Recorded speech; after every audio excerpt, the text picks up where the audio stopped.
Hey guys, Heavy Arms 45 here. Now I'm finna do something that I haven't done before, or if I have done before, it has been a while. I'm going to do a continuation of the story I started off last time. The story I had started last time was dealing with Zahir. Zahir and his new party of him and Yurichi. If you remember what happened last week, I had ended where they were getting into their nice new office as being part of the council. Yurichi had a desk, a chair for him to sit in front of his desk, and a rug. That's it. His job position was to be a teacher slash instructor to the magicians who will be of the basically military. He was supposed to teach the magical wizards how to cast spells to help in the defenses of if there ever was a war that would come to Animea. So that's what he was supposed to do. And I say he was supposed to because as far as I know, he did one class. Yes, with his job being teaching the youths of Animea, he goes in, teaches them one class. I think about a quarter of the class gets it because I think we rolled a percentage and figured out that everybody didn't understand what he said, but everybody tried to. And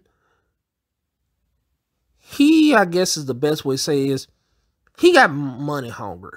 He wanted money, and being a part of the council, he was able to see and hear what jobs that they had available before the adventures. Because I don't know if I've said this before, but Animea was the plain port of the whole continent that I have them on.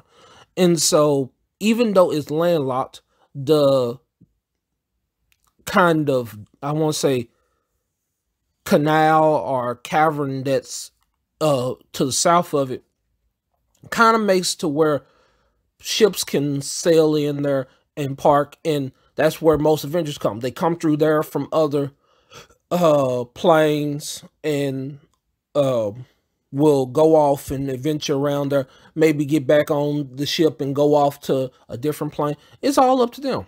And so there are job openings for anyone who comes to who comes to the city, because there's a job board as soon as you come in, and in random places of the random important places like magic shops and stuff like that. And so he is getting a front row seat of trying to figure out how much they're going to charge for people taking care of different things. And the job that he hears is about the people.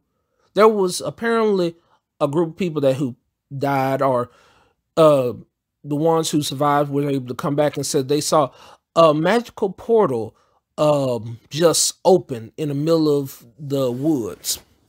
And since they just saw a portal in the middle of the woods, they reported back to Animea, because it was about a day and a half ride northeast of Animea.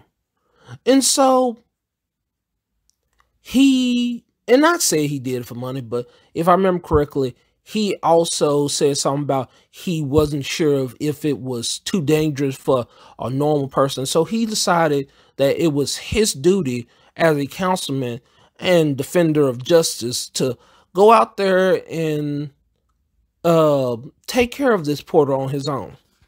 But he's a councilman. He can't just go off and do that on his own. He has to be protected, because Lord forbid if something should happen to him. He's a council member. He has to be taken care of, making sure that he comes back and does his job diligently. And so 2 guards go with him. 2 level 5 guards, fighters that were guards, follow him on this trip towards the portal. They start seeing the green glow amongst these trees, And they get ready to go up there with him, and he's like, "Stop! Y'all stay right here." Word for their safety, not knowing that the DM had took them there because he's like, "With you by yourself, might be very dangerous. You should go ahead and have somebody with you to figure out what to do." And so what happened was they stayed right where they were. They didn't see what was happening in the fight because he told them to stay at a good distance away where they couldn't see the fight.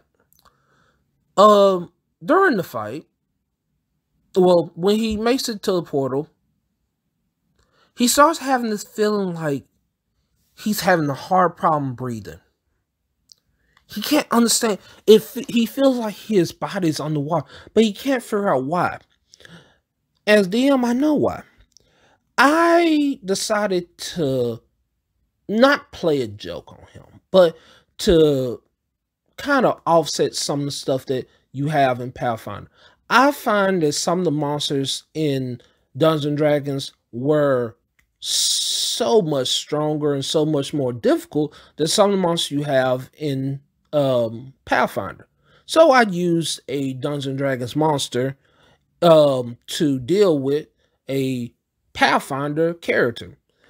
And so the monster that I had him go up against was called a drown.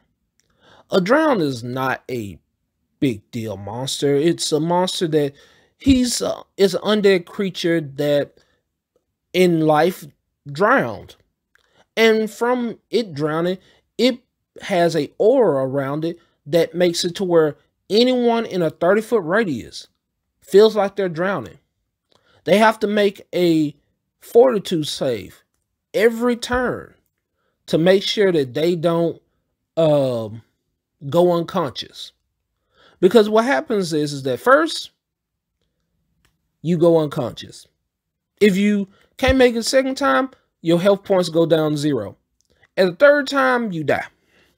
Well, when he gets into this fight and sees that he's not able to breathe and he can't figure out what this creature is. And he's still not able to breathe. He's hitting it and it's hitting back at him. He started feeling like I'm a little bit over my head right now. He never falls out, which is a good thing. Because if he would have fell out, he probably would have died within the next 3 turns. So, good kudos on that. But he does realize that he's over his head. He goes back, he gets back onto his horse, rides off with his 2 guards that had been waiting at a good distance away so they didn't see really what happened. And he makes it back to the village. Well, in Animea, each person who gets a job gets the contract. The contract goes with you until you're either dead or you retreat. Or that's the way I play it. So I guess you could say it's an intelligent piece of paper. So when he decided to retreat, it went back to Animea before him. So it teleported itself back to Animea, back to them, which lets them know that either he died or he failed at doing the job. And so, since he failed to do the job that opened up within hours, somebody got the job and went off to go do the job. And since it was about an hour and a half away to get there, it took him he had been away from the city for about 3 days. Well, about a day after when he was almost back, the other group had already stopped making camp and went off and fought the thing themselves. So by the time he got back to the village, it was already, the drown was killed, the portal was shut, and it took about 8 characters to do it. It was a small party. Well, not a small party, it was a large party, but it was a team effort because not everybody knows how to seal a portal. So that's what happened with that. And he was kind of shocked that a bunch of people had went in and did that. Well, while Zahiri was doing that, you might be wondering what in the world um Yurichi was up to. And the answer is nothing. Why do I say she was up to nothing? Because Yurichi was given a job because since the council also knew that Zahiri was going to try and probably still do some venturing himself, they suggested to him that he should get a replacement person to teach kids how to cast spells when he's not there. He delegated that down to Yurichi. Either he wanted Yurichi to teach the class or he wanted Yurichi to find somebody to teach the class. But he hadn't picked nobody to teach the class. So Yurichi just hung around the area. She got acquainted with some of the other council members. Richard, who first offered Zahiri the position of being a councilman, Richard was also a councilman. She got to know a character named Alex. Well, stories will be talked about him later on. And yeah, she kind of just wandered around the council building for the most part, doing her little thing. And so that's all she did. I think at one point she did try to go into the classroom and teach them, but the problem was that she was a sorceress, and it's hard for a sorceress who naturally knows how to cast spells and doesn't really need a person to teach them how to cast a spell. Trying to tell somebody who doesn't know how to cast spells naturally how to cast a spell, it's like, why can't you see? It's easy. And yeah, the kids didn't understand nothing that she was telling them because none of them could do it. And it was weird that a bunch of kids that were basically wizards were being taught by sorcerers. And yeah, that's how that one went. So when Zahiri comes back, he finds out that, yeah, that's what happened there. That she didn't do it. She didn't teach his class. I think she did try and find a way to make some of the stuff in the room, like the carpet that she apparently laid on every once in a while, fireproof. And I think she went around town and found somebody who was willing to sell her a couple of stuff that was fireproof. And then we get to Zahiri still not teaching, but he goes into another part of his job. Each council member has a certain, like, about once a week or so or more, there's a judgment that's done where one of the council members will be judged on different cases that come before them, and they have to be judge and jury on different situations. And so it was one of his times of being in charge of governing these proceedings. And as he's sitting there, he's governed over some basic situations, people fighting over different chicken or something like that. And, he feels all happy over that. Well, there was another situation that happened where he runs into a dwarf. This dwarf is a cleric wearing, if I remember correctly, full plate armor. And this dwarf name was Beardnock.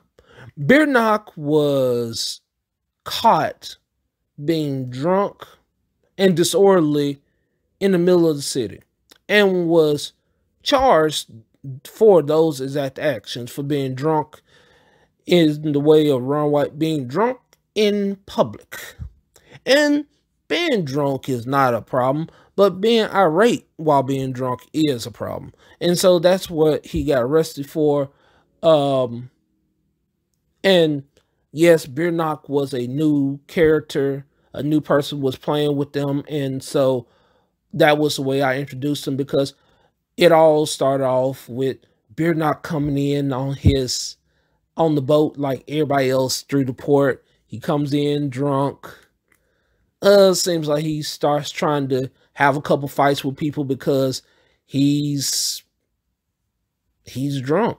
That's not it. There's what else can I say? He was drunk. He started a couple fights. He's it's all in good fun to him, but he was drinking. Um, he and I think he started a fight in a bar too, and so because that was the situation, he goes there, and Zahir, knowing that this is a PC character, decides that he's going to try and bring him into the store. So he gives him community service. And the community service that he gives him is to work with him.